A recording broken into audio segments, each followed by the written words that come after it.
வணக்கம். வரலாறு எழுத மறந்த ஒரு மாபெரும் மனிதனைப் பற்றி இன்று பார்ப்போம். மக்கள் நலனுக்காக தன் ராஜ்யத்தையே தானமாக கொடுத்தவர் புதுக்கோட்டை சமஸ்தானத்தின் கடைசி மன்னர் ஸ்ரீ பிரகதாம்பாதாஸ் ராஜகோபால தொண்டைமான். வெறும் 6 வயதில் மன்னராகி 22 வயதில் நிர்வாகப் பொறுப்பை ஏற்றார். சொந்த நாணயம், அடுக்கடுக்கான அரண்மனைகள், தனி சட்டம் என அது ஒரு பொற்காலமாக இருந்தது. 1947இல் இந்தியா சுதந்திரமடைந்தபோது தனிநாடு கோரிக்கைகளும் எழுந்தன. அப்போது சர்தார் வல்லபாய் படேல் மன்னரை டெல்லிக்கு அழைத்தார். இந்தியாவோடு சமஸ்தானத்தை இணைக்க படேல் கோரிக்கை வைத்தார்.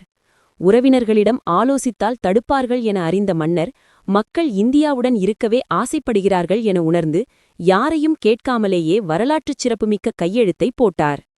1948 மார்ச் 3இல் 300 வருட பரம்பரையாட்சி முடிவுக்கு வந்தது. நகைகள், கோடிக்கணக்கான பணம் என அனைத்தையும் இந்திய அரசிடம் ஒப்படைத்துவிட்டு வெறும் கையோடு வெளியேறினார். படையிலேயே மிரள வைத்த தியாகம் இது.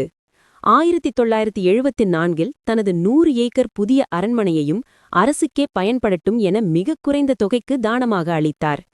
இன்றும் அவர் பெயரில்தான் அங்கு மாவட்ட ஆட்சியர் அலுவலகம் இயங்குகிறது.